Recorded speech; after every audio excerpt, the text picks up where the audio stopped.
Indonesia is a heaven of art. Negeri yang melampaui semua ekspektasi. Gugusan pulaunya yang saling membentang dari sudut barat hingga sudut timur, di mana 2/3 luas lautan lebih besar daripada luas daratan, menjadi ciri khas sendiri bagi negara kepulauan terbesar kedua di dunia. Indonesia tanah air beta, pusaka abadi nan jaya.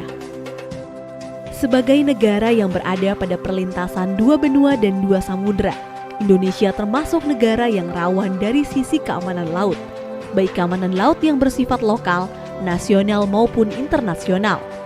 Begitu juga dengan keberadaan pulau-pulau kecil dan terluarnya, yang perlu mendapatkan perhatian karena menjadi tapal batas antar negara tetangga yang sama-sama penting.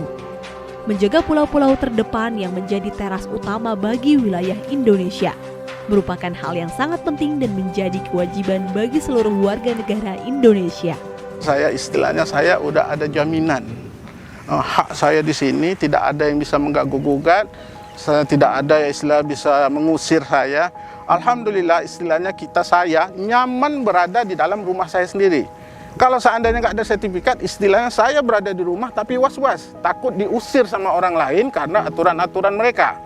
Jadi dengan adanya sertifikat, ada jaminan dari pemerintah, insya Allah ke depan kami merasa nyaman di pulau ini. Jadi alhamdulillah dengan adanya kami di sini, eksistensi kami di sini, pemerintah bisa melakukan semacam pembangunan dan sebagainya. Dan alhamdulillah Pulau Pelampung ini masih tetap bagian dari negara Kesatuan Republik Indonesia.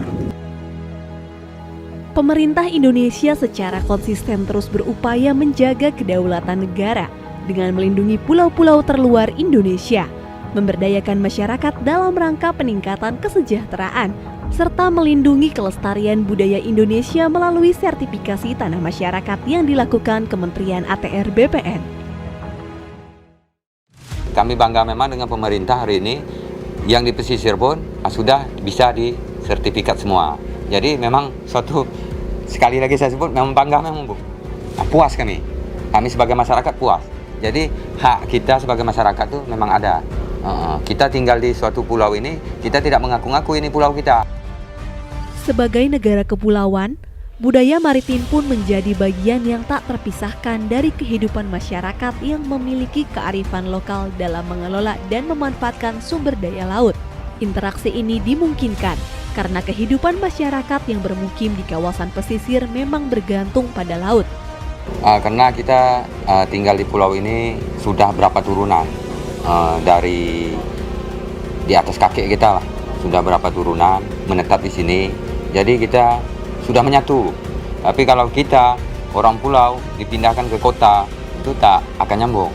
Pemberian hak atas tanah bagi masyarakat pesisir dan masyarakat yang tinggal di atas laut menjadi sangat penting karena terkait dengan eksistensi, kebebasan serta harkat dirinya sebagai warga negara Indonesia. Karena dengan adanya kepemilikan hak atas tanah dapat menjamin kesejahteraan warga negara yang lebih produktif. Menjaga pulau-pulau terdepan bukan hanya sekedar pulaunya saja, namun terdapat pula kebudayaan masyarakat seperti Pulau Penyengat yang memiliki kekayaan berupa peninggalan bangunan budaya Melayu dengan sejuta pesona dan telah ditetapkan sebagai cagar budaya yang harus dijaga kelestariannya karena menjadi bukti bahwasannya di pulau kecil ini roda pemerintahan kerajaan Melayu dijalankan.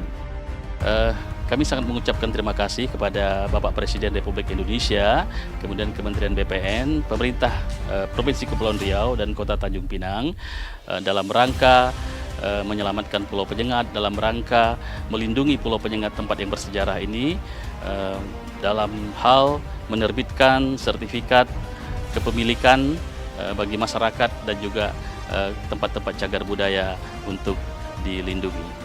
Pemerintah berhasil memenuhi kewajiban administrasi pertanahan dengan sistem informasi spasial dan yuridis, serta mengesahkan hak atas tanah, menciptakan kepastian hukum dan rasa aman.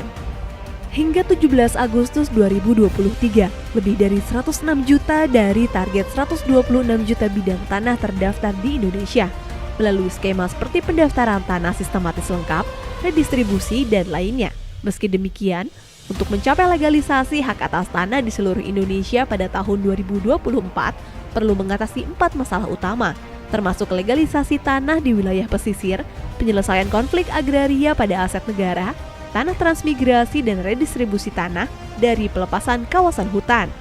Diperlukan komitmen lintas sektor, hubungan pusat daerah, dan partisipasi masyarakat guna mengatasi tantangan ini, serta mewujudkan tujuan program strategis nasional reforma agraria. Dalam rangka mendukung pelaksanaan gugus tugas reforma agraria, saat ini Kementerian ATR BPN menghadirkan platform Bumi GTRA yang merupakan wadah informasi GTRA tingkat pusat, provinsi, dan kabupaten atau kota, guna mempercepat penyelesaian permasalahan pertanahan yang menjadi agenda dari reforma agraria yang berbasis digital, dengan prinsip keterbukaan dan kemudahan akses data dan informasi. Dalam menyelesaikan semua persoalan reforma agraria, Kementerian ATR BPN tidak dapat berjalan sendiri. Diperlukan adanya kolaborasi dan komitmen bersama dari seluruh unsur pendukung dan pemangku kepentingan untuk berkontribusi mewujudkan cita-cita reforma agraria demi mensejahterakan rakyat. Untuk itu, negara hadir melalui GTRA Summit.